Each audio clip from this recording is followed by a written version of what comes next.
अगला है शोषण के विरुद्ध अधिकार 23, 24। ये बड़ा सिंपल सा है। अब आप देखिए एक बार मेंस एग्जाम में पीटी में पूछा गया शोषण, अच्छा शोषण कितने प्रकार के हैं पीटी में से पूछा गया है। और खास तौर पे देखेंगे मेंस में एक बार टिप्पणी पूछेगी पोल साइंस में, ऐसा जीएस में कभी नहीं पूछा जाएगा सवाल कि शोषण के विरुद्ध अधिकार पे टिप्पणी करिए। अगर शोषण के विरुद्ध अधिकार पे टिप्पणी आ जाए तो क्या क्या लिखेंगे? शोषण के विरुद्ध अधिकार पे टिप्पणी है तो लिखेंगे क्या क्या? कहां शुरू करेंगे? तो एक बार आप लिख लीजिए, उसके बाद फिर आपको बेसिक बात बता दें कि मान लीजिए शोषण के विरुद्ध अधिकार पर टिप्पणी है बड़ी सरल सी बात, मतलब इससे सरल शॉर्ट नोट्स नहीं आ सकता, लेकिन लिखने में चैलेंज आता है। कैसे? कैसे बहुत सारे पार्ट को हम जोड़ के देखते हैं। अगर कभी आपको शोषण के विरुद्ध अधिकार आ गया और आपने अनुच्छेद 23-24 लिख दिया, हमने बार बार कहा आपको लिखने में अनुच्छेद की आवश्यकता नहीं है, पीटी में सीधा उसका एप्लीकेशन पूछ रहा है। आप दोनों एग्जाम्पल लिख लीजिए, कैसे लिख लीजिए शोषण के विरुद्ध अधिकार। अगर इस शॉर्ट नोट है तो इसका उत्तर लिखें कैसे? इसका एग्जाम्पल पता चल कैसे चीजों को हम जोड़ के लिखते हैं। लिख लीजिए पहला शोषण के विरुद्ध अधिकार, फिर आपको हम ये बता दें आर्टिकल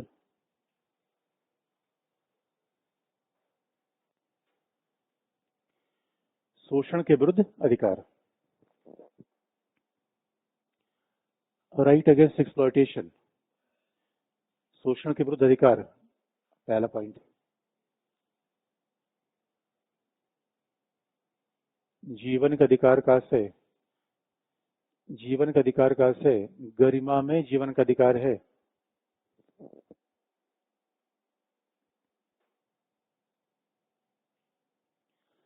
जीवन का अधिकार का आशय गरिमा में जीवन का अधिकार है। ब्रैकेट में मानेका गांधी केस, जीवन का अधिकार का आशय गरिमा में जीवन का अधिकार है, ब्रैकेट में मानेका गांधी केस।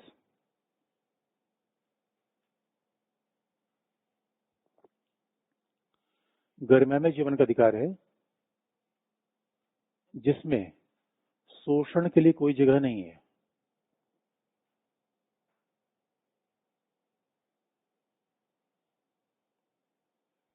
जिसमें शोषण के लिए कोई स्थान नहीं है।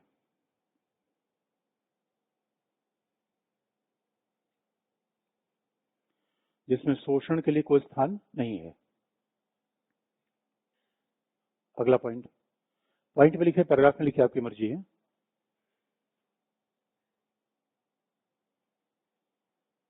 संविधान में शोषण के निम्नलिखित रूपों की पहचान की गई।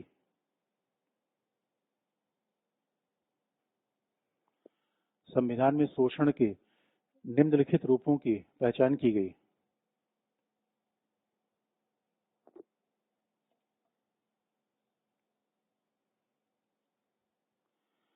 संविधान में शोषण के निम्नलिखित रूपों की पहचान की गई। पहला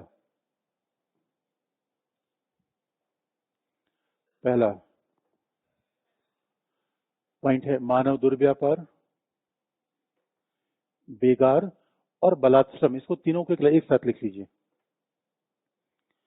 मानव दुर्व्यापार, बेगार और बलात्श्रम, तीनों को एक ही साथ लिखना है। दूसरा पॉइंट मानव दुर्व्यापार, बेगार और बलात्श्रम। अब इन तीनों को एक्सप्लेन कर देंगे, लेकिन अब मैं आपको याद दिला रहा हूं कैसे आर्टिकल का यूज आप कहां लिखने में नहीं कर पाएंगे। और पीटी के सवाल, मेंस के सवाल आप देख लीजिए। मानव दुर्व्यापार, बेगार और बलात्श्रम। दूसरा पॉइंट 14 वर्ष से, अब ये ब्रैकेट में लिखा है अनुच्छेद 23, केवल ब्रैकेट में आर्टिकल 23, ब्रैकेट में आर्टिकल 23, ब्रैकेट में आर्टिकल 23। क्या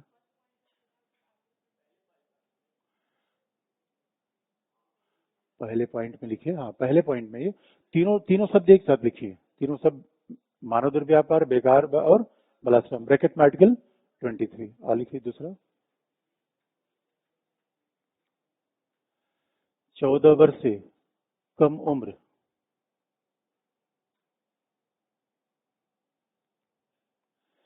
14 वर्ष से कम उम्र के बच्चों को खतरनाक उद्यम,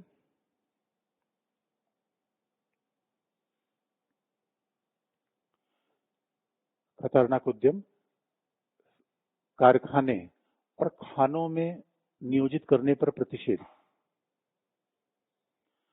खतरनाक उद्यम, खानों और कारखानों में नियोजित करने पर प्रतिषेध या लगाने पर प्रतिषेध, मनाही, नियोजित करने पर प्रतिषेध, ब्रैकेट में आर्टिकल 24।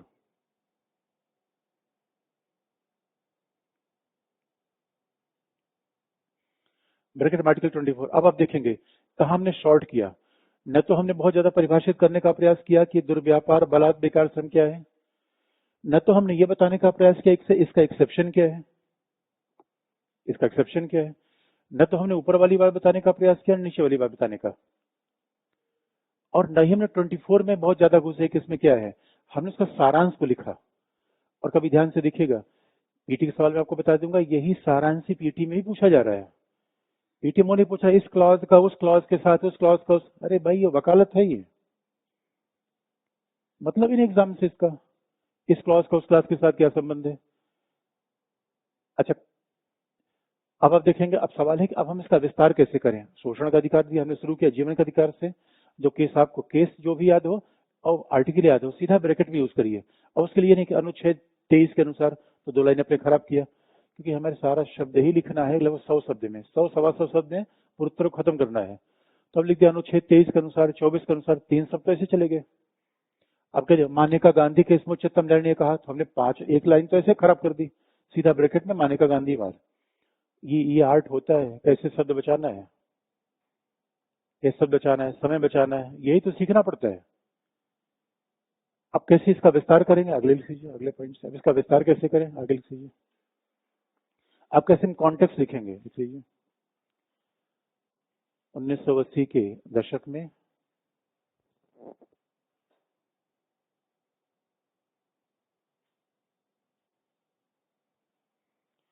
1980 के दशक में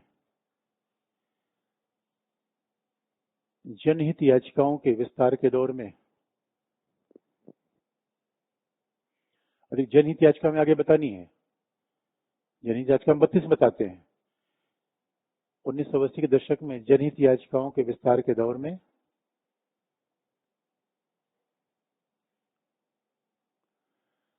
उच्चतम न्यायालय ने जीवन के अधिकार का विस्तार करते हुए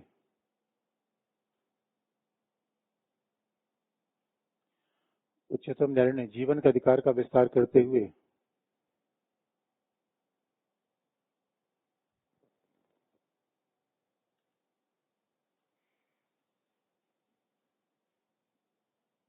जीवन के अधिकार का विस्तार करते हुए निर्धारित दर से कम मजदूरी देने को भी शोषण के अधिकार में शामिल कर लिया।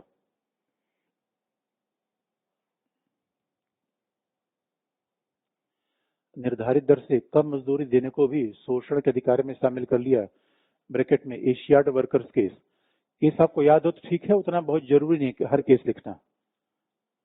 ब्रैकेट में एशियाड वर्कर्स केस, निर्धारित दर से कम मजदूरी देने को भी शोषण के अधिकार में शामिल कर लिया। ब्रैकेट में एशियाड वर्कर्स वाद।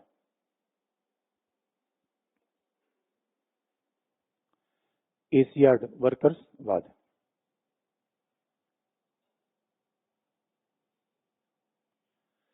एशियाड वर्कर्स वाद। इसके अतिरिक्त नारीवादी आंदोलन के शक्तिशाली होने के साथ इसके अतिरिक्त नारीवादी आंदोलन के शक्तिशाली होने के साथ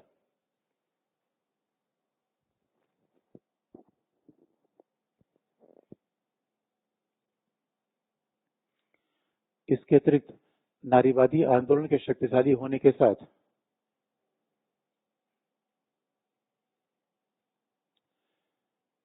उच्चतम न्यायालय ने जीवन के अधिकार को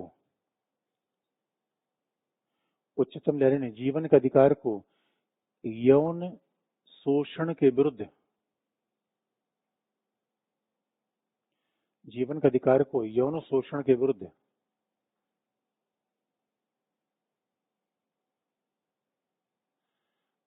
जीवन के अधिकार को यौन शोषण के विरुद्ध अधिकार तक विस्तृत कर दिया। यौन शोषण के विरुद्ध अधिकार तक विस्तृत कर दिया।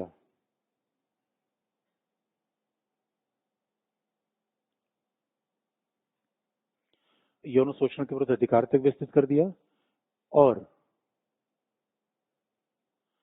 शोषण की समाप्ति होनी चाहिए। शोषण की समाप्ति होनी चाहिए और बाल श्रम समाप्त होना चाहिए। शोषण की समाप्त होनी चाहिए और बाल श्रम की समाप्त होनी चाहिए।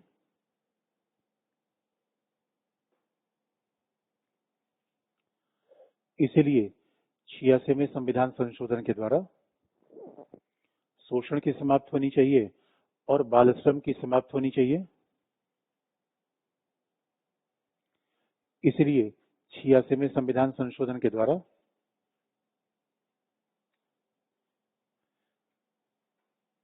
छियासीवें संविधान संशोधन के द्वारा 6 से 14 वर्ष के बच्चों की शिक्षा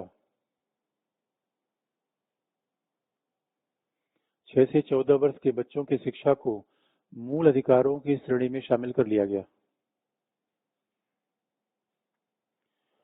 6 से 14 वर्ष के बच्चों की शिक्षा को मूल अधिकारों की श्रेणी में शामिल कर लिया गया। 6 से 14 वर्ष तक के बच्चों की शिक्षा को मूल अधिकारों की श्रेणी में शामिल कर लिया गया। अब आप याद रखिए, यह है शोषण के अधिकार का विस्तार। इसका मतलब एग्जामिनर ने पूछा शोषण के अधिकार का विस्तार, और लिखने में देखिए, लिखने में पढ़ने में दोनों गलती में इसलिए करते हैं कि हम ध्यान से प्रश्न नहीं देखते। अब आगे हमें शोषण के अधिकार का विस्तार, और हमने क्या पूरा, अगर 23-24 लिखेंगे तो 23-24 के अलावा बाकी 150 शब्द इसी में हो जाएगा। 23-24 को लिख दीजिए। तो 23-24 को नहीं, पूरा हम विस्तार करेंगे कि शोषण के अधिकार का विस्तार, और उसमें विशाखा केस। इसलिए निष्कर्ष कैसे लिखेंगे आप लिख लीजिए। अब निष्कर्ष कैसे लिखेंगे, अब तरीका मैं बता दूं। कैसे पहली की बातों का सारांश लिखेंगे, भविष्यलक्षी बात लिखेंगे, ये तो हम प्रश्न से डिस्कस कर देंगे। लेकिन एक एग्जाम्पल आया कि अनुच्छेद शोषण के अधिकार से पूछा गया था, मैंने एग्जाम्पल बता दिया। एक बात याद रखिए, अगर हमारे संविधान में शोषण खत्म हो रहा है तो संविधान जीवंत और प्रगतिशील है, स्थिर है। और अगर पॉलिटिकल साइंस का आंसर है तो ऑस्टिन की बात को हम लिख सकते हैं कि नहीं, लिख सकते हैं। इसलिए देखिए, जब हम निष्कर्ष आते हैं तो कैसे हम निष्कर्ष में कोई वर्तमान घटना को जोड़ दिया कि गणतंत्र के 75 वर्ष होने के बाद, अब ये सब आपका एक तड़का है।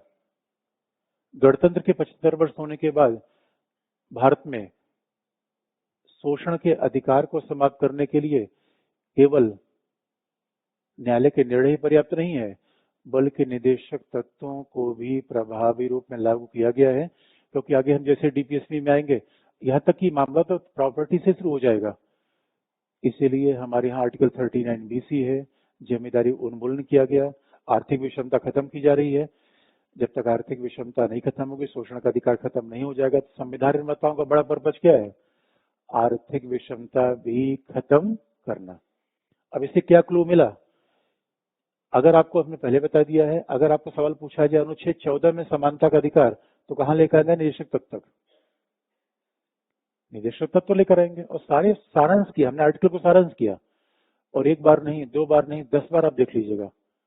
आप देख लीजिएगा पीटी में आपको एग्जामिनर आर्टिकल का सारांश पूछना चाहता है, आपने पढ़ा क्या, एप्लीकेशन, इसे निष्कर्ष में क्या लिखा आपने, तो हमने बता दिया। निष्कर्ष कैसे लिखेंगे, जब भूमिका कोई फंडामेंटल राइट से भूमिका आ जाए। भूमिका मतलब शुरुआत, और आगे हम बताते रहेंगे। रोज जब भूमिका बनाते हैं किस बात का, अब किसी से बातचीत करना है, आपका पेन नीचे गिर गया है, ये भूमिका है, ये भूमिका ही तो है। ये भी भूमिका आ रही है, देखिए कमाल की बात है। तो देखो भूमिका का सीधा मतलब क्या है, अरे भूमिका जहां से गंगोत्री निकल रही है वो भूमिका है, ओरिजिन है, और जहां खत्म हो गई वो निष्कर्ष है। इसलिए भूमिका का सीधा मतलब है ट्रेलर। वैसे आजकल तो भूमिका का मतलब इतना बड़ा हम नहीं लिख सकते, 2 लाइन शुरू कर दिया हमने, शुरुआत कर दिया। जैसे किसी से मिलते हैं, क्या कहते हैं, मौसम बहुत अच्छा है, भूमिका बना रहे हैं। मौसम देखने गए थे तो पहले नहीं देख सकते थे वैसा मौसम, उसको मिलके मौसम दिख रहा है। ये भूमिका है, इरादा कुछ और है। यही तो, अरे बच्चों यही तो भूमिका है, इसमें कौन सी बड़ी बात है भूमिका लगाना। इसलिए आपको बता दें, भूमिका कैसे फंडामेंटल लिखेंगे। हम मूल अधिकार लिख रहे हैं, भारतीय लोकतंत्र पढ़ रहे हैं, एनसीईआरटी पढ़िएगा। एनसीईआरटी एनसीईआरटी बार बार पढ़िए, आंख खुल जाएगी, तरीका बदल जाएगा पढ़ने का, लिखने का। और एक बात देखो दोस्तों, मैं भी कई बार बड़ा दुखी हो जाता हूं। अगर आपको लगता है कि, तो मैं माफी मांग लूंगा भैया, हम पढ़ाना वढ़ाना बंद कर देंगे यार, उतना भी वो सब नहीं है। लेकिन जो मेरा तरीका है दोस्तों, उसको बदलने का तो मतलब नहीं होता। वो मैं, मतलब बदलने का मतलब है, कह दूंगा प्रभु अब मैं अक्षम हूँ, आपकी डिमांड फरमाइशी गाने पूरा नहीं कर पा रहा हूँ, अब मैं संन्यास लूंगा। वो समय आ रहा है जल्दी ही। बजाय कि बच्चों का बहुमत में चले, नहीं दोस्तों, भीड़ बहुमत में नहीं चल पाऊंगा मैं। जो सब कर रहे हैं अगर वही मैं भी करूंगा तो टीचर होने का मतलब क्या है। मैं जाके गोवा में जूता की दुकान खोलूंगा, मेरा प्लान है। अरे जूता कोई एक आदमी पहने खराब हो जाएगा। बच्चों का करियर एक बार गड़बड़ा गया तो उसको सही बात भी समझ में नहीं आती है। और जिनको सही बात समझ में नहीं आ रही, वो गड़बड़ी रास्ते पर है। लेकिन गड़बड़ मैं हो जा रहा हूँ। गोवा इसलिए एक समुद्र खपाती रहेगी ना, ठंडा ठंडा होता रहेगा। बाकी समझ लेना बाकी तो मेरे प्रभु, हम आपसे क्षमा चाहते हैं। अब देखो बच्चों, हम फरमाइशी गाने पूरा करने के लिए नहीं है। जितना हमारा ज्ञान है इतना ही है। उससे ज्यादा कहीं आपको मिले तो आप चूज कर लो, ये तो आपकी मर्जी है। तो फिर तो उसमें तो मेरी अक्षमता है। लेकिन भूमिका ऐसे बनती है, लोकतंत्र को लिखा, लोकतंत्र में कैसे लिखा कि भारतीय संविधान, कुछ बातें एकदम, कई लोग तो भूमिका रट जाते हैं। पहले तो भूमिका रट जाते हैं, बल्कि जिस वो कल मेरे पास जो लड़का आया था, हमने कहा यार बच्चों को बताओ कि क्या। उन्होंने कहा सर आपने पढ़ने पढ़ने का तरीका बदल दिया। मैंने कहा ना, बच्चे मुझे बदल दे रहे हैं, मैं नहीं समझ पा रहा हूँ। मैंने कहा दिल्ली कभी आए थे, सर मैं दिल्ली कभी नहीं आया। मैंने कहा तभी बच गए। बच्चों समझ लो, कंपटीशन इस बात का है ज्यादा पढ़ाने का। कंपटीशन क्या है, बाजार है। कुछ बिला वजह अब हमने यहाँ पढ़ाया, जरूरत नहीं है, 2 पेज और पढ़ा दिया, आप आकर्षित हो जाएंगे। अरे हमारे स्टूडेंट जाके फंसे हुए हैं। हमसे जिन्होंने जीएस पढ़ा, पोल साइंस में अफलातून से पढ़ने गए थे, सब भटकते हुए रो रहे हैं इस समय। अब मेरे पास आ रहे हैं, सर फंस गए। हम क्या, जाके पढ़ लो, पढ़ लो, ज्ञान ले लो यार। ये प्रॉब्लम है। इसलिए बच्चों एक बात याद रखना, इतना ही मेरे पास ज्ञान है, उससे ज्यादा है नहीं। यार जब न संतुष्ट हो तो मुझे भी क्षमा कर देना। लेकिन भूमिका यही है, भूमिका यही है। अब आप भी परेशान हो, मैं भी परेशान हूं, क्या फायदा है, दोनों का एक अलग अलग। लोकतंत्र से शुरू कर दिया, कैसे कई लोग भूमिका रट लेते हैं, लिटरली कई लोग भूमिका रट, मैंने ऐसे ऐसे सुन को देखा है। भूमिका तो हम रट लेते हैं। जैसे भारतीय संविधान शुरू करेंगे, जैसे 2-3 ऑस्टिन की बात, अब फंडामेंटल राइट में कोई सवाल आ जाए, डीपीएस में कुछ भी, भारतीय संविधान सामाजिक क्रांति का दस्तावेज है, ये केवल शासन चलाने का तरीका नहीं है। अरे भाई फंडामेंटल राइट डीपीएस पे एक एक सवाल तो आएगा। भूमिका शुरू कर दी। और निष्कर्ष, 75 वर्षों के भारतीय लोकतंत्र में विकसित भारत हो रहा है, और मूल अधिकार और निरीक्षक तत्व के पूरे हुए बिना सबका साथ और सबका विकास नहीं हो सकता। पूरा हो गया निष्कर्ष। यही तो लिखने है, ये निष्कर्ष हो गया, वो भूमिका हो गई। निष्कर्ष क्या लिखा आपने, लिख लीजिए।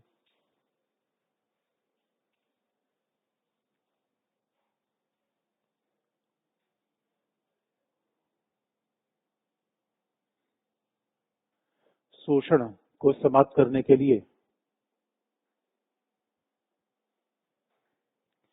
शोषण को समाप्त करने के लिए निदेशक तत्वों को क्रियान्वित करने का समानांतर प्रयास हो रहा है। शोषण को समाप्त करने के लिए निदेशक तत्वों को क्रियान्वित करने का समानांतर प्रयास किया जा रहा है।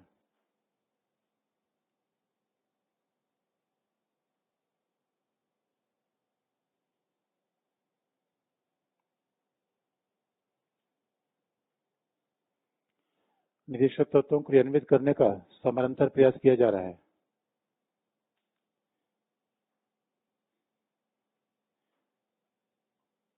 और कल्याणकारी राज्य का विकसित भारत का आदर्श तभी साकार हो पाएगा, कल्याणकारी राज्य के विकसित भारत का आदर्श तभी साकार हो पाएगा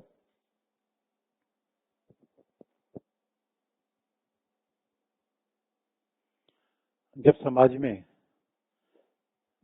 में शोषण और विषमता न रहे।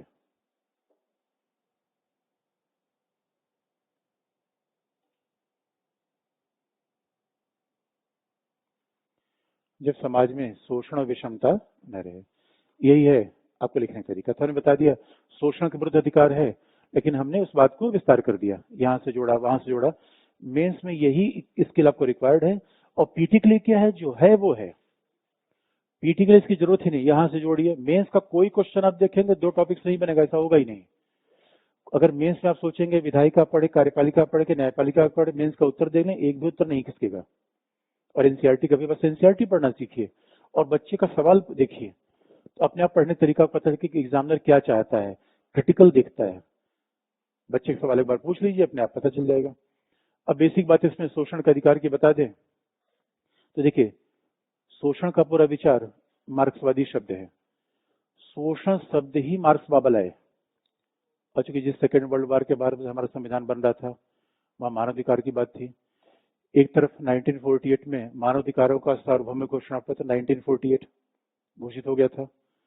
अब एक बार पीटी में ऐसा सवाल आया है कि मानवाधिकारों के 1948 के घोषणा पत्र में क्या क्या पॉइंट है। अब सवाल है मानवाधिकार का सारा घोषणा पत्र रट डालेंगे, नहीं। तो पीटी में क्या कहेगा, सरकारी कमीशन की सारी रिपोर्ट रट डालेंगे, नहीं हो पाएगा। मैं आपको तरीका बता दूंगा क्या क्या टिक करना है, क्या क्या प्राथमिकता में होगा। 5-6 पॉइंट याद करिए, उसके बाद छोड़ दीजिए, क्योंकि हमें लगातार सीखना है। इतना इन्फॉर्मेशन नहीं इकट्ठा कर ले, काम की इन्फॉर्मेशन भूल जाए। तो मान लीजिए कि 1948 में जब हमारा संविधान बन रहा था, एक तरफ सोवियत संघ का समाजवाद था, 1948 का मानवाधिकारों घोषणा पत्र था, और इस कॉन्टेक्स्ट में संविधान लिखा जाना शुरू हुआ।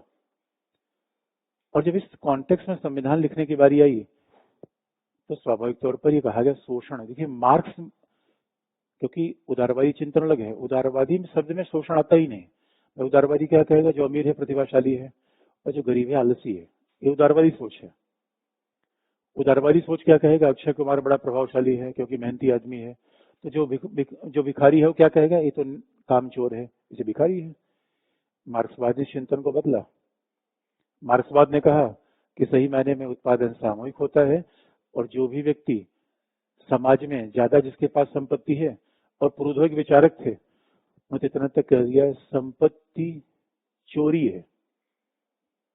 और मार्क्स ने कहा भी कि देखिए हमारे समाज में ऐसी विषमता नहीं होनी चाहिए। कर्पूरी ठाकुर जिस समाजवादी किस्म के लोग थे, कर्पूरी ठाकुर का मैं एक लेख पढ़ रहा था, उसमें उन्होंने कहा उनको कभी रिक्शे पर वो नहीं बैठे जीवन में। क्यों रिक्शे पर नहीं बैठे, क्योंकि रिक्शा शोषण का बड़ा स्वरूप है, जहां एक आदमी दूसरे आदमी को खींच रहा है। इसका सबसे विकसित रूप देखा गया कोलकाता में। वहां तो आदमी साइकिल पहिया नहीं था, हाथ से आदमी खींचता था। शोषण के भारत में कई तरीके थे, मानवीय गरिमा के खिलाफ मामला था। जैसे आप देखेंगे स्केवेंजर्स थे जो पहले हमारे यहाँ मलमूत्र साफ करते थे, ये सब एक मानव गरिमा के खिलाफ ही तो है। तो संविधान माताओं ने उसके खत्म करने की बात कही थी। लेकिन अब शोषण शब्द ही समाजवादी है, क्योंकि शोषण का मतलब क्या होता है। कांट की फिलॉसफी याद करिए, आप पॉलिटिकल साइंस का स्टूडेंट है, एथिक्स आप पढ़ते हैं, तो बात तो साथ व्यापक दायरे में सोचने की आदत होनी चाहिए। और सीधा हम क्या करते हैं, जैसे 23 आया सीधा हम कहा बस आर्टिकल, क्लॉज 1 क्लॉज 2। अरे भाई कांट ने कहा था प्रत्येक व्यक्ति स्वयं में साध्य है। यानी हमारा संविधान ये कहता है हर व्यक्ति गरिमा समान है। तो हर व्यक्ति गरिमा समान है, एक व्यक्ति की क्षमता प्रतिभा का प्रयोग कभी दूसरे के लिए नहीं किया जाएगा। अगर एक व्यक्ति की क्षमता और प्रतिभा का प्रयोग दूसरे के लिए किया जा रहा है, ये शोषण है। और एक राष्ट्र दूसरे राष्ट्र का शोषण करता है तो उपनिवेशवाद है। और हम तो शोषण के शिकार थे। राष्ट्र का भी शोषण हो रहा था, लेकिन भगत सिंह ने कहा राष्ट्र के अंदर भी शोषण है। इसलिए हमने आर्टिकल 23-24 को रखा था, क्योंकि भाई समाजवाद कुछ आधार भी दिख जाए, तो समतामूलक बाकी बातें दिख जाए, अन्यथा वो ध्यान से आप देखिए, छुआछूत को हटा दीजिए, आर्टिकल 17 को हटा दीजिए, हमारे यहाँ जितने भी अधिकार हैं, और थोड़ा आरक्षण को पीछे कर दीजिए, हमारे सारे अधिकार ऐसा अधिकार लगता है कि जो सक्षम व्यक्तियों के लिए है। आने जाने का अधिकार, बोलने का अधिकार, निवास करने का अधिकार, संपत्ति विधि के समक्ष समानता, राज्य भेदभाव नहीं करेगा, अवसर सेवाओं में अवसर की समानता। तो सवाल है, वंचित वर्गों के लिए ऐसा लगता है कोई बात ही नहीं की गई, वंचित वर्गों की बात तो की नहीं गई, इसलिए शोषण के विरुद्ध अधिकार रखा गया। तो कहा गया नहीं संपत्ति का अधिकार होगा, तो इसलिए कंप्रोमाइज बना। एक जो राइटिस्ट विंग था वो चाहता था संपत्ति का अधिकार रहे, जो सोशलिस्ट विंग था, लेफ्टिस्ट, वो चाहता नहीं शोषण के खिलाफ अधिकार रहे। भाई दोनों कर लो। तो हमारे यहाँ जो एक आप देखेंगे कि मानव दुर्व्यापार, ये कहा गया कि मानव दुर्व्यापार नहीं होगा। ये कहा भी जाता है कि संविधान निर्माता, देखिए मानव का दुर्व्यापार, मानव का कभी व्यापार हो ही नहीं सकता, व्यापार वस्तु का होता है, मानव का नहीं। जब कहते हैं ट्रैफिक इन ह्यूमन बीइंग, आपको हम याद दिला दें, व्यापार उसका होता है इससे प्राइस होता है, और मानव कोई प्राइस नहीं है। आज तक मानव का कोई कीमत लगा नहीं पाया, इसलिए मानव के व्यापार ही का ही सवाल नहीं है। रूसो ने बड़ा इंटरेस्टिंग कहा था, रूसो की बड़ी फेमस लाइन है, हमारे बड़े फिलोसफर है। अब देखिए पोल साइंस में आप लिखते हैं, एथिक्स में आप लिखते हैं, तो ऐसे ऐसे चीजों को जहां मर्जी वहां यूज कर दीजिए। रूसो ने कहा था कोई व्यक्ति इतना अमीर ना हो जाए दूसरे को खरीद सके, और कोई इतना गरीब ना हो जाए कि अपने आप को बेचने को बाध्य हो सके। ये शोषण का सबसे क्लासिकल रूप है। दास प्रथा क्या है? शोषण। दास प्रथा तो क्या है? शोषण ही तो है। तो आधुनिक समाज शोषण को हटाने की बात करता है, और इसलिए मार्क्स ने कहा नहीं दास प्रथा तो चली गई, नए दास आ गए हैं। तो उनसे कहे नए दास कौन है? का मजदूर। फिर महिलावादी आई, उनका नहीं नहीं दास नहीं है, हमका बहनों कौन? उनका हम। इसलिए किसका कब शोषण किया गया ये मतांतर का विषय है। अभी तक नया ग्रुप आ गया है, वो कहता है कि अब पर्यावरण का ही शोषण हो रहा है, तो शोषण जारी है, मंच अलग अलग है। तो मानव दुर्व्यापार सही मायने में संविधान निर्माता वेश्यावृत्ति को रोकना चाहते थे, और वेश्यावृत्ति के बजाय किसी अच्छे शब्द की तलाश में थे, क्योंकि वो शब्द खराब लग रहा था, तो उन्होंने ह्यूमन ट्रैफिकिंग कर दिया। और हमारे किसी ने पूछा देवदासी प्रथा, देवदासी का मतलब है मंदिरों में अविवाहित महिलाओं को रखा जाता था ईश्वर की सेवा के लिए। तो ये आरोप लगता था कि उनका बड़ा शोषण होता था, मेरी पूरी जीवन कोई महिला अविवाहित रहेगी, तो ये शोषण का माध्यम था। तो संविधान निर्माता, क्योंकि हमारे संविधान सभा में जो महिला मेंबर थे वो इन सब चीजों को तुरंत खत्म करना चाहते थे, और इसलिए कहा भी जाता है हमारे संविधान सभा, जब देखिए डेमोक्रेटिक तरीके से संविधान सभा बनती है तो उसमें सब पक्षों का रिप्रेजेंटेशन, उत्तर का, दक्षिण का, तो उसका बड़ा महत्व था। यानी संविधान सभा एक समूह से बनती, एक क्षेत्र से बनती, तो संविधान सभा का स्वरूप ऐसा ना होता। महिलाएं समझ सकती थी कैसी प्रॉब्लम को समाप्त किया जाए, इसे कहा गया देवदासी प्रथा खत्म करना चाहते थे, वो भी एक तरीके के शोषण का रूप ही था। और बाद में तो ये हो गया, जब उच्चतम न्यायालय के पास मामले गए तो न्यायालय ने कहा भाई देखो मानव दुर्व्यापार में तो मानव अंगों का व्यापार, किडनी का रैकेट आपने सुना होगा, ये सब क्या है? मानव दुर्व्यापार। महिलाओं का दुर्व्यापार, बच्चों का दुर्व्यापार, ये सब क्या है? मानव दुर्व्यापार। तो मानव दुर्व्यापार की परिभाषा बढ़ा दी गई। उसके बाद फिर कहां पर आया? बेगार। और बेगार का सीधा मतलब है कि सब सामंतवादी उपनिवेशवादी व्यवस्था की विशेषता है, काम कराकर किसी को पैसा न देना। और बालाश्रम का मतलब है, बहुत ध्यान देने की बात है, श्रम हमेशा व्यक्ति के व्यक्तित्व का भाग होता है। इसे कहा भी जाता है व्यक्ति आलसी होता ही नहीं। व्यक्ति श्रम क्यों करता है? अपनी सृजनात्मक क्षमता के विकास के लिए। देखिए पशु श्रम करता है पेट भरने के लिए, व्यक्ति श्रम करता है अपनी गरिमा के विकास के लिए, सृजनात्मक क्षमता के विकास के लिए। ये व्यक्ति के श्रम का पार्ट है। इसलिए श्रम में लेजर जरूरी होता है, व्यक्ति आराम करे। इसलिए आप देखिए हॉर्स पावर को नापा जाता है। कभी आपने कहा हॉर्स पावर, मैन पावर क्यों नहीं नापा गया? अरे आदमी काम करने के लिए थोड़ी पैदा हुआ है। आदमी तो यहाँ उत्सव मनाने के लिए आया था।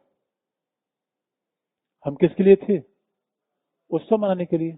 इस शब्दों का बड़ा भारी वर्ग। बलात् श्रम यानी व्यक्ति की इच्छा खिलाफ उसे काम लेना व्यक्तित्व पे हमला है। उसको गुलाम जैसा ट्रीट करना है। उसकी अपनी इच्छा का महत्व नहीं है। इसलिए हमारे कहा भी जाता है कि व्यक्ति श्रम करता है अपनी सृजनात्मक क्षमता के विकास के लिए, लेकिन बलाश्रम का मतलब है जितनी दासवादी व्यवस्था थी उसमें आदमी को जबरदस्ती काम का कोई मन हो न हो काम कराया जाता था। इन तीनों बात को रोक दिया गया, इन तीनों को रोका गया। और बाद में आप देखा उच्चतम न्यायालय ने कह दिया कि नहीं, इसमें यौन शोषण भी शामिल है, निर्धारित दर से कम मजदूरी देना ये भी शामिल है। तो शोषण का मतलब बढ़ता गया। तो शोषण के मायने अलग अलग विचारधारा से अलग अलग होते गए। लेकिन फिर ये बात कह दी कोई भी उल्लंघन अपराध होगा जो विधि के अनुसार दंडनीय होगा। फिर मामला फंस गया। अब मानव दुर्व्यापार नहीं होगा, बेगार नहीं होगा, बलात्श्रम नहीं होगा। सवाल एक पूंछ यहां लग गई, दंडनीय अपराध होगा। इसे हमने पहले बताया था आर्टिकल 17 अनुच्छेद 24 को लागू करने के लिए आपको लॉ बनाना पड़ेगा। 23 को लागू करें लॉ। अब भाई जब आप दंड देंगे तो प्रावधान प्रक्रिया उन्हें हमारे यहाँ अनुच्छेद 21 में क्या पढ़ा?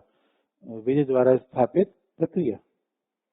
यानी हमारे यहाँ अगर किसी को दंड देना है तो विधि बनानी पड़ेगी पहला, प्रक्रिया बनानी पड़ेगी पहला। इसलिए इस कानून को लागू करने के लिए हमारे तमाम कानून बने, यानी तमाम भारत में सिगार एक्ट, फैक्ट्री एक्ट, तो कारखाना एक्ट, तमाम कितने एक्ट बने जहां पर लिखा गया तीनों प्रकार के कार्य प्रतिबंधित किए जाएंगे। लेकिन लॉ से ही सारा काम नहीं होता। हमारे यहाँ तब भी चीज चलती रहती है कि समाज में बदलाव केवल लॉ ला देगा, जरूरी नहीं है। तो हमारे अब भी आप देखेंगे कि ऐसी प्रवृत्तियां कुछ न कुछ चलती ही रहती हैं। जहां आर्थिक विषमता होगी वैसी प्रवृत्तियां चलेंगी। फिर भी संसद ने तमाम विधियों का निर्माण किया, यानी बिना विधि के निर्माण किए इसको प्रतिबंधित नहीं किया जा पाएगा। इसलिए हमने पहले बता दिया था हमारे यहाँ दो फंडामेंटल राइट है। पहले जो स्वतः लागू होते हैं, दूसरा जिन्हें लागू करने के लिए संसदीय विधि की आवश्यकता पड़ती है। उसके बाद इसमें बस एक बात कह दिया गया, क्योंकि बलाश्रम का मतलब है, प्रॉब्लम यहाँ पे आ गई। इजराइल में आप देखिए, इजराइल में अच्छा हमारे यहाँ संविधान सभा में दो चीजें आई थी, रिजेक्ट कर दी गई। कुछ लोगों ने कहा अच्छा आजादी में बंदूक रखने का भी अधिकार हो जाना चाहिए। तब हमारे यहाँ जैसे अमेरिका में क्या बंदूक रखने का अधिकार, लोगों ने नहीं, हमारे नहीं होगा।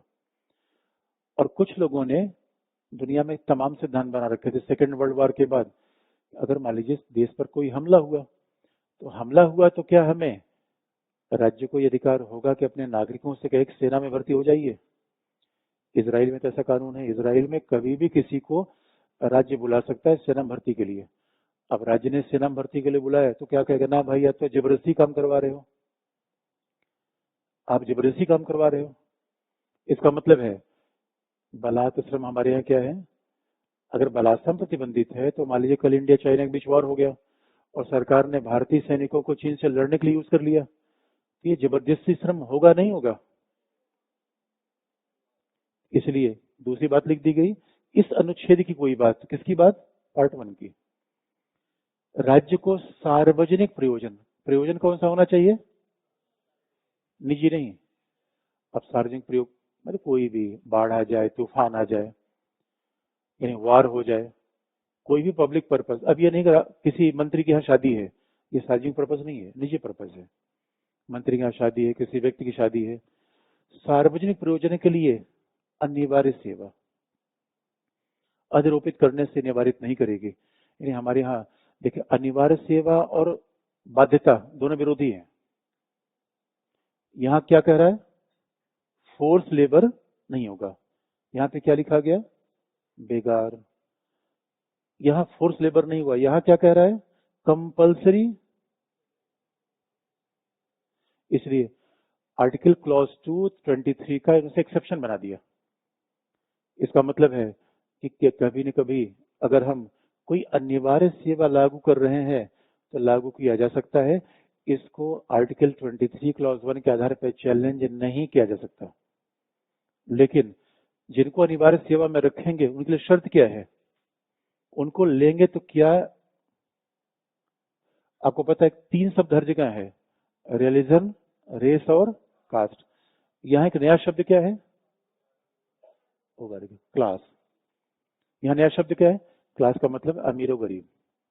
यानी अब ऐसा नहीं है कि अनिवार्य सेवा ली जाएगी तो हरियाणा के बच्चे इसमें आएंगे, एक जाति विशेष के लोग आएंगे, अमीर लोग आएंगे, गरीब लोग आएंगे। और कहा भी जाता है, और ये बात बड़ी इंटरेस्टिंग है, अमेरिका ने वियतनाम में वार किया था, सारे गरीब लोगों को फौजी बना के भेज दिया। इसका बड़ी बड़ी आलोचना हुई थी अमेरिका में। तो कहा जाता था सारे जो गरीब लोग थे, जेल में बंद लोग थे, मानसिक रूप में बीमार लोग थे, उनको कहाँ भेज दिया वॉर में? वियतनाम में। ऐसा हमारे नहीं, क्लास के आधार पर भी कोई डिफ्रेंसिएशन नहीं हुआ। ये आर्टिकल 23 है। अब हम 24 की बात करें तो सीधा है, कारखानों आदि में बालकों के नियोजन का 14 वर्ष से कम आयु के किसी बालक को कारखाने, खान या खतरनाक उद्यम, कहां पे लिखा है? किसी बालक के लिए no child below the age of 14 shall be employed in work in any factory, mines, खतरनाक उद्यम। फिर यहां बात है, अब कौन परिभाषित करे खतरनाक उद्यम क्या है? इसलिए फिर पार्लियामेंट लॉ बनाया। अनुच्छेद 24 को भी इम्प्लीमेंट करने के लॉ की आवश्यकता है। इसमें बड़ा एक गैप था। अगर अब देखिए, ये बात हमें लिखने में नहीं लिखी, लिखने में जरूरत ही नहीं है। गैप ये है, और पीटी के देखिए, आईएसपीटी में पूछा गया सवाल कि हमारे यहाँ शोषण के क्या रूप हैं, सीधा पूछा गया है। आप पीटी का सवाल आप देख लीजिएगा। गैप ये है, 14 वर्ष से कम उम्र के बच्चों को 3 जगह नहीं लगाया जाएगा। इसका मतलब है बाकी जगह लगाया जा सकता है। चाय की दुकान पर, कालीन की दुकान पर, साड़ी की दुकान पर हम लगा सकते हैं। और बालक और बड़ों के बीच में उम्र का फासला कितना है? 18 साल में वयस्क और 18 साल के नीचे माइनर। लेकिन सवाल है कि 18 साल से 14 साल के बच्चों को हम कहीं भी लगा सकते हैं,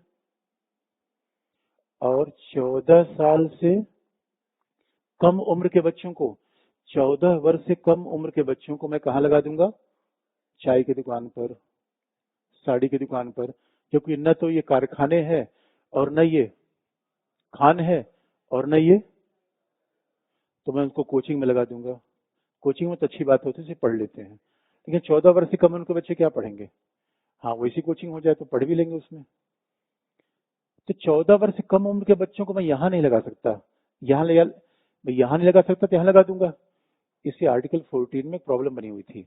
और 14 वर्ष से ज्यादा को मैं कहीं भी लगा सकता हूँ। 14 वर्ष से ज्यादा कहाँ लगा दूंगा? मैं 14 वर्ष से ज्यादा है तो उनको मैं कहाँ लगा सकता हूँ? कहीं भी। कारखानों में भी, खानों में, कारखानों में लगा देंगे, खाने में लगा देंगे, खतरनाक उद्यम में लगा देंगे, खतरनाक उद्यम में लगा देंगे। इसीलिए चाइल्ड लेबर एक्ट बनाया गया था 1986 का, उसको अमेंड कर दिया गया। और आज की डेट में संविधान के हिसाब से नहीं, लेकिन अब कभी आप देखिएगा उस चाइल्ड अब लेबर अमेंडमेंट एक्ट से ये प्रावधान कर दिया गया। पहली बार उसमें कहा गया एक एडोलसेंस होगा, एक किशोरावस्था होगी, और एक वयस्क होगा, एक बालक होगा। 86 के अधिनियम में चेंज कर दिया गया और कहा गया, एक बात याद रखिए, बाल श्रम होना अंतर्राष्ट्रीय प्रावधानों का उल्लंघन है। भाई यूरोपीय देशों में कल्पना भी नहीं है, हमारे निदेशक तत्व के खिलाफ है। बाल श्रम का होना ये शोषण निदेशक तत्व के खिलाफ है। निदेशक तत्व में लिखा गया है किसी व्यक्ति को किशोर उम्र में, टेंडर एज में किसी काम पे नहीं लगाया जाएगा। इसलिए निदेशक तत्व का हवाला दिया हमने। निदेशक तत्व में लिखा गया है कि भाई बच्चे की उम्र खेलने की उम्र होती है। इसे कहा भी जाता है जो बच्चा बचपन में खूब खेलता है, आप यकीन मानिए ऐसे भी लोग हमने देखे हुए हैं जिन्होंने बड़े अच्छे जीवन में काम कर लिया, उनकी जीवन इतनी टर्मोइल नहीं आई। ऐसे भी लोग हमने देखा उन्होंने बहुत अच्छा काम किया, जिनकी जीवन बड़ा कोलाहल था, लेकिन जीवन से हारे नहीं, क्योंकि खिलाड़ी थे, वो जूझने वाले लोग थे। बचपन में खेल वगैरह बहुत जरूरी है।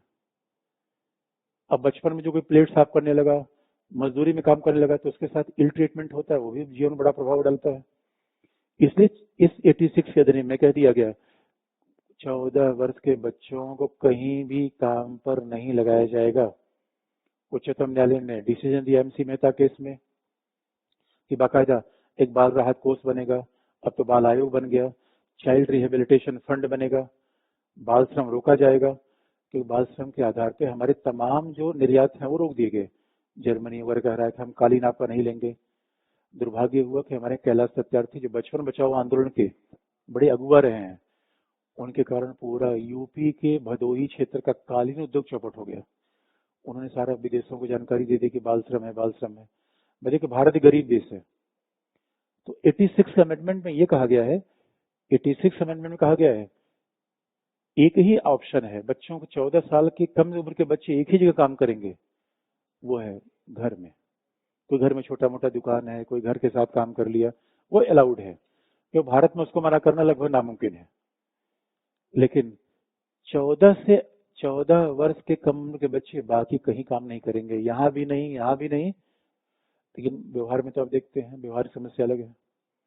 अगर यहाँ काम नहीं करेंगे तो स्कूल जाएंगे, इसलिए 21A को 24 का कॉम्प्लीमेंट्री पढ़ा जाए। और 21A का ही नहीं, बल्कि सोचिए कि हमारे निरीक्षक तक इतनी अच्छी सुविधा दे दें कि जितने बच्चे जुगु झोपड़ी में हैं सबको नवोदय विद्यालय भेज दो। होना तो ऐसा चाहिए।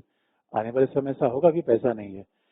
14 से 18 वर्ष के बीच की उम्र के बच्चे तीन के अलावा बाकी किसी में भी काम करेंगे। लेकिन अब खतरनाक उद्यम कौन है, ये विधि के द्वारा निर्धारित होता है।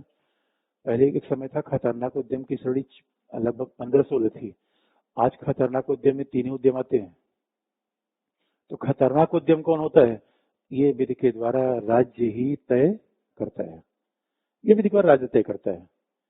लेकिन अब देखिए हमने लिखने में सारी बातों को हटा दिया, सारी बातों को हटा दिया, क्योंकि वो हमारे पास स्पेस है ही नहीं लिखने का, तो लिखने में हटा दिया, बाकी बेसिक की बातें हैं। इतना ही शोषण का है। मूल विवाद आता है 25 में, क्योंकि 25 के साथ हम सेकुलरिज्म पढ़ लेंगे जो हमारे सिलेबस में है, उसी साथ मूल मामला क्या है सेकुलरिज्म का। 25 का मामला मतलब जहाँ पे हम कई डिबेट को लेकर आ जाएंगे, पंचनिरपेक्षता, सेकुलरिज्म, अनुच्छेद 23-24 यही है। कुछ पूछना था बताइए।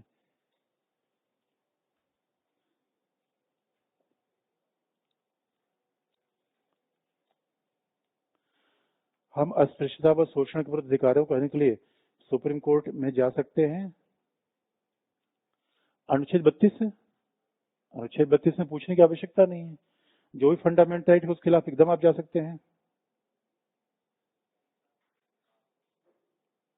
किसी बच्चे ने पूछा है यहाँ पॉलिटी पढ़ने के बाद जीएस क्लास न पढ़े चलेगा? अरे मेरे बच्चों चलेगा, लेकिन ये आप पे ही निर्भर करता है, मैं इसकी कोई गारंटी नहीं दे सकता। कई लोग तो जीएस पढ़ के परेशान हैं, अब मैं क्या बताऊं।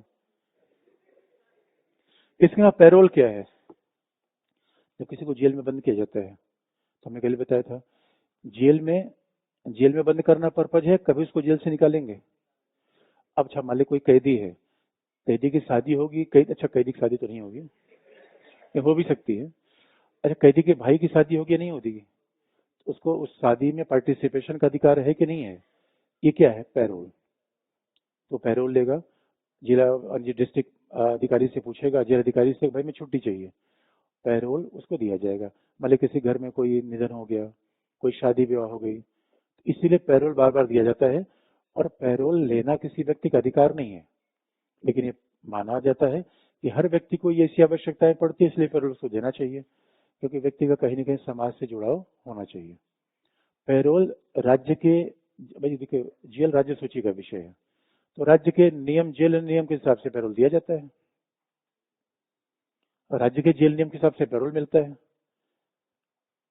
और पैरोल और फरलो में फर्क है। अभी आप देखो बाबा राम रहीम को, अब सवाल है राम रहीम जैसे लोगों को इतना पैरोल मिला, इस सामान्य व्यक्ति को नहीं मिल पाता। पैरोल मिलने के 2 ही 3 आधार जहां हम नकार सकते हैं कि व्यक्ति भाग जाए, कि भाई हीनियस क्राइम में है, हमारे किसी ने बलात्कार किया हो तो उसको फिर पैरोल की सुविधा नहीं मिलेगी, वो गंभीर उस पर आरोप हो। इसका मतलब पैरोल लेना राइट नहीं है, सामान्यतः मिलता है, सामान्यतः मिलता है। तो ये पैरोल का मामला है जो जेल नियमों के हिसाब से चलता है। प्रिजन एक्ट से बनाया गया है। और एक दूसरा होता है फरलो। पैरोल लेना किसी विशेष कारण से होता है, फरलो लेने के लिए कोई विशेष कारण बताने की आवश्यकता नहीं है। फरलो दिया जाएगा, क्यों? क्योंकि व्यक्ति को समाज से जोड़ा जाए। ये फरलो का मतलब होता है, ये स्पेलिंग है ये। उसका एकदम हिंदी तो मुझे अच्छा नहीं मिला उसका।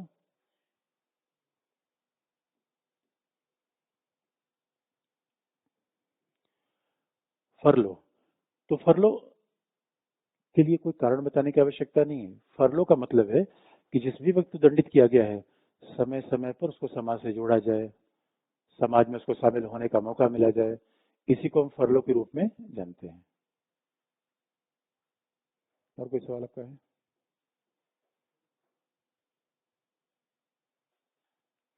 अगला हेडिंग है धार्मिक अधिकार।